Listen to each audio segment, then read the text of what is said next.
Hello friends, welcome to Aradhya tours. आज मैं आपको एक ऐसी जगह ले जा रही हूँ, फिर से हिमालयों में। पर हिमालयों के ऐसी श्रृंखला के एक उस तरफ जहाँ दो पर्वत है, एक हिमालयों में और एक हमारे दिल में। आदि कैलाश और ओम पर्वत। ये है भारत में, उत्तराखंड में। तो चलो हम चलते हैं भारत के उत्तराखंड में आदि कैलाश ओम पर्वत की यात्रा पर। आदि कैलाश को हम उत्तराखंड से चलते हैं तो 4-5 दिन में पहुंच जाते हैं।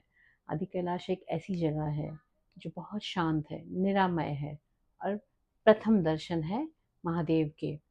जब हम गुंजी से निकल के खूंटी नाभि से आगे जाते हुए जोलिंग पोंग पहुंचते हैं, तो जोलिंग पोंग वहाँ का बेस है। जोलिंग पोंग से 3 किलोमीटर की यात्रा ऊपर पैदल है। और वो 3 किलोमीटर जब चल के आप ऊपर जाते हो तो पार्वती कुंड है, पार्वती सरोवर। और बिल्कुल उसके सामने है आदि कैलाश पर्वत। तो जब हम जोलिंग पोंग पहुंचते हैं या आदि कैलाश की बेस पे पहुंचते हैं, आदि कैलाश की एनर्जीज में पहुंचते हैं ना, ट्रस्ट मी, ऐसे लगता है कि सारे इंटरनल साउंड ज़ीरो हो जाते हैं और एक ही ध्वनि गूंजती है हमारे मन में, वो ओम की, शिव की, महादेव की और हिमालय पर्वतों में एक अलग से एहसास की। मैंने कुछ यात्रियों को ये कहते हुए सुना है कि कैलाश मानसरोवर की यात्रा के पहले आदि कैलाश की यात्रा जब करते हैं तो कैलाश मानसरोवर की तैयारियां हो जाती है। प्लानिंग प्रिपरेशन बहुत आसान हो जाता है, क्योंकि क्यों, दोनों एकदम सेम समतल पर है, जोग्राफिकली दोनों का टेरेन सेम है और एल्टीट्यूड वाइज भी काफ़ी हद तक दोनों सिमिलर है। तो कुंजी से जब हम आगे निकलते हैं आदि कैलाश की ओर तो बीच में आता है कुट्टी विलेज। और कुट्टी विलेज का नाम कैसे पड़ा?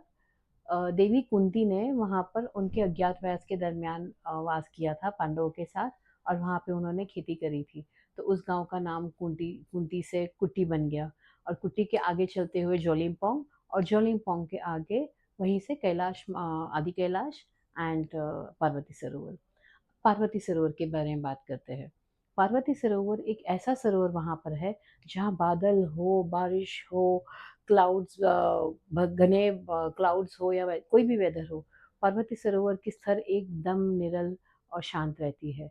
कभी वहाँ पे कोई यात का उपद्रव या किसी तरह का टर्बुलेंस नहीं होता है। ऐसा लगता है जैसे माता पार्वती ने उसको अपने हाथों में संभाल के पकड़ा रखा हो, अपने अब सानिध्य में रखा हो उस पर्वत को। एकदम निरल और शांत। और जब पार्वती सरोवर में आप ध्यान के लिए बैठते हो और वहाँ पे शांत रूप से आप पार्वती सरोवर में दर्शन करते हो ना, तो आदि कैलाश का पूरा प्रतिबिंब आपको पार्वती सरोवर में दिखेगा।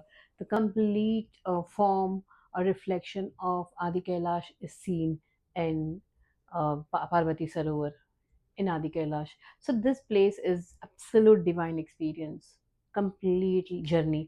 जो जर्नी है, यात्रा है आदि कैलाश तक पहुंचने की, वो पूरी जर्नी एक डिवाइन यात्रा है। आप अनुभव करते जाओगे।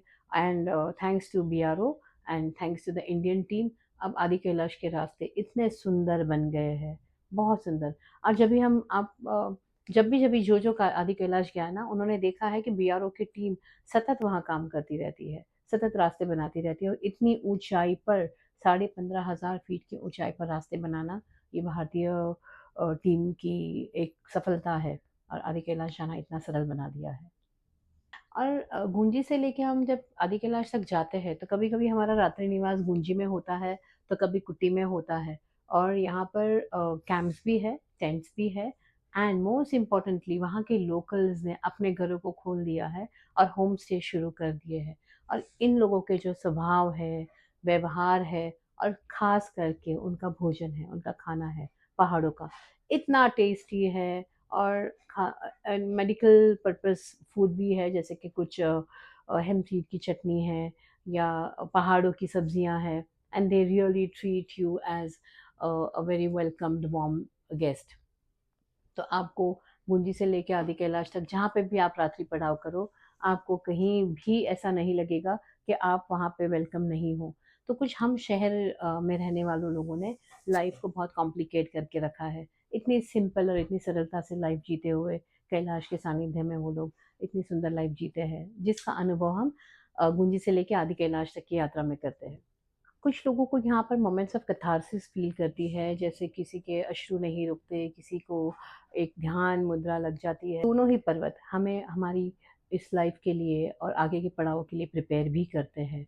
एक पर्वत में होता है शिव का साइलेंस और दूसरे में होता है ओम की ध्वनि का वास। फ्रेंड्स, आदि कैलाश एंड ओम पर्वत की यात्रा आपको कुछ अहम बातें सिखाती है। अ, शायद अपना टीचर बन जाती है। The teachers are how to surrender, how to have patience, how to have perseverance, and faith in the form of life. And it also teaches you how to flow with everyday patterns in the journey. And also ये यात्रा एक ऐसी है, अगर आपको इस यात्रा का बुलावा आया है तो समझिए आपको हिमालय ने बुलाया है, और हिमालय का बुलावा कभी गलत नहीं होता है। So let's close this session here right now, and thank you very much for joining me in this yatra, and till the next episode stay curious and keep exploring. Thank you very much. तो याद रखिए, हर यात्रा आपको कुछ बदल